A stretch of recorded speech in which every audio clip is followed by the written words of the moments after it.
పరిణయం 59th chapter. Sarayu నాకెందుకు చెప్పలేదు, అంత పెయిన్గా ఉంటే అని సీరియస్గా అడుగుతుంది.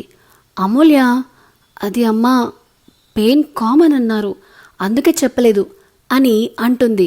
సరియు సరే నేను డాక్టర్తో అపాయింట్మెంట్ తీసుకుంటా, ముందు ఈ సూప్ తాగు అని అంటుంది సరియు. అమూల్య గిల్టీగా ఫీల్ అవుతూ నేను బర్డన్ అయ్యానా అమ్మా, నేను లేకపోతే ఆఫీస్ వర్క్లో బిజీ అయ్యేదానివి కదా, కంపెనీ కూడా ఇంపార్టెంట్ కదా అంటుంది. సరియు సీరియస్గా నేను చెప్పానా, ఇష్టమైన వాళ్ళ కోసం ఎంత కష్టమైనా చెయ్యొచ్చు, ఇంకోసారి ఇలా అంటే కొడతా అని చెప్తుంది. అమూల్య డల్గా ఉండడం చూసి ఏంటిరా అని అడుగుతుంది సరియు.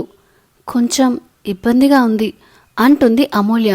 అమూల్య సిచ్యువేషన్ అర్థం చేసుకుని సుజాత నవ్వుతూ ఏం లేదు, తగ్గిపోతుంది కదా, భయపడొద్దు అని అమూల్యకి చెప్పి వదినా సూప్ తాగించు అంటుంది.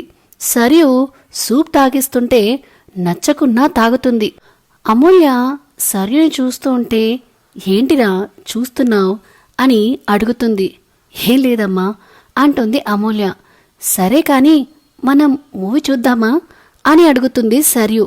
సరే అని ఒప్పుకుంటుంది అమూల్య. తర్వాత ఆర్యన్ సరియు, సుజాత, అమూల్యలని అందర్నీ మూవీకి తీసుకెళ్తాడు. ఒక ఫీల్ గుడ్ మూవీకి టికెట్స్ తీసుకుంటుంటే సుజాత మాత్రం థియేటర్లో ఉన్న హారర్ మూవీ టికెట్స్ కావాలి అని అడుగుతుంది. సరియు వద్దు వదినా, నా మాట విను అని అంటుంది. లేదు అదే కావాలి అంటుంది సుజాత. అమూల్య నువ్వు చెప్పురా ఏ మూవీ కావాలో అని అడుగుతుంది సరియు. హారర్ మూవీ అంటుంది అమూల్య. ఆర్యన్ ఇంకా సరియు మీరసలు మనుషులేనా, హారర్ మూవీకి పోతారా ఎవరైనా, అది కూడా థియేటర్లో అంటారు. నేనెప్పుడు అవే చూస్తా అంటుంది అమూల్య. సరియు ఏమనలేక సరే అని తీసుకెళ్తుంది. సరియు సుజాత పక్కన కూర్చుంటుంది. సుజాత పక్కన అమూల్య, ఇక లాస్ట్లో ఆర్యన్. అమూల్య పక్కన సరియు అలా కూర్చోడానికి కారణం తనకి హారర్ మూవీస్ అంటే చాలా భయం. ఆర్యన్ కూడా అంతే, కానీ బయటపడడు. కొంచెం సేపు తర్వాత సరియు అమూల్య వైపు చూస్తూ అమూల్య భయం వేస్తే అత్తేని పట్టుకో అంటుంది. అమూల్య సరే అంటుంది. సుజాత మాత్రం సరియుకి మాత్రమే వినిపించేలా వదినా ఇద్దరూ నన్నే పట్టుకుంటే మీ అన్నయ్య ఏమైపోతాడు అని అంటుంది. సరియు సీరియస్గా చూసి నువ్వేం కావులే వదినా అని అంటుంది. అమూల్య అమ్మా మూవీ స్టార్ట్ అవుతుంది అని అంటుంది. సరే అని కామ్ అయిపోతారు.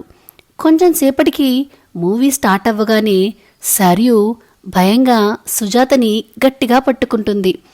ఆర్యన్ కొంచెం కంట్రోల్ చేసుకుని చూస్తూ ఉంటాడు. ఆర్యన్ ఒక సీన్ దగ్గర భయంతో గట్టిగా అరుస్తూ అమూల్యని టైట్గా హక్ చేసుకుంటాడు. అప్పటికే కొంతమంది అరుస్తూనే ఉంటారు థియేటర్లో. సరియు అయితే మరీ దారుణంగా సుజాత ఒళ్ళో కూర్చుంటుంది. అమూల్య ఆర్యన్ని విడిపించుకోవాలని ట్రై చేస్తూ ఉంటే ఆర్యన్ అమూల్య ప్లీజ్ నీకు దండం పెడతా, నాకు భయంగా ఉంది, నా వల్ల కాదు అని ఏడుస్తూ అడుగుతాడు. అమూల్య మాత్రం కనికరం లేకుండా పక్కకి తోసి లెఫ్ట్ హ్యాండ్తో ఒకటిచ్చి నోరు మూసుకో, నా మీద పడతావేంటి, నా చేతికి దెబ్బ తగిలింది కనిపించట్లేదా అని అంటుంది. ఆర్యన్ దూరం జరుగుతాడు. బట్ మూవీ జరుగుతున్న కొద్దీ ఆర్యన్ అమూల్య లెఫ్ట్ హ్యాండ్ని గట్టిగా పట్టుకొని కూర్చుంటాడు. వదలమన్నా వదలడు. ఆఖరికి కాళ్ళు తొక్కినా సరే వదలడం లేదు. అమూల్య ఇక చేసేది లేక కామైపోతుంది. కొంచెం సేపటికి ఇంటర్వెల్ రావడంతో వదినా మూవీ అయిపోయింది వెళ్ళిపోదాం అని సరియు స్టైల్గా లేస్తూ అంటుంది. అమూల్య అమ్మా నువ్వు ఇంత భయపడతావా, నాకు తెలియనే లేదే అని నవ్వుతూ అంటుంది. సరియు అమూల్య నవ్వు చూసి ఏంటసలు, నువ్వు హారర్ మూవీ అంటే ఏదో కొద్దిగా హారర్ ఉంటుంది అనుకున్నా, ఇంత దారుణమా అంటుంది. అమూల్య అది అమ్మా నిర్మల చూసిందంట ఈ మూవీ, పైగా దీనికి 5 స్టార్ రేటింగ్ ఉంది అని అంటుంది.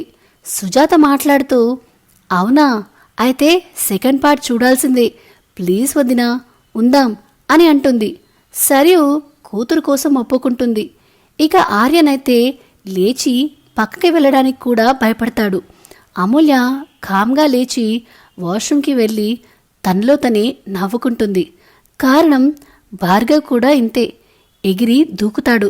ఇంట్లో టీవీలో చూస్తేనే అమ్మో అమ్మో అని పరిగెత్తుకుంటూ వచ్చి ఏడుస్తూ చిన్నపిల్లాడ్లా తన కాలని చుట్టుకుపోయి. సో ఇదేనండి పరిణయం 59th చాప్టర్. ఈ స్టోరీ మీకు నచ్చుతుందని ఆశిస్తున్నాను. ఇలాంటి కొత్త కొత్త కథల కోసం మన channel the novel whisperer with Vinyani subscribe చేసుకోండి. అన్నిటికంటే ముందు ఈ వీడియో కనుక మీకు నచ్చినట్టయితే please like, share and comment చేయడం మాత్రం మరవకండి. Thank you. బాయ్.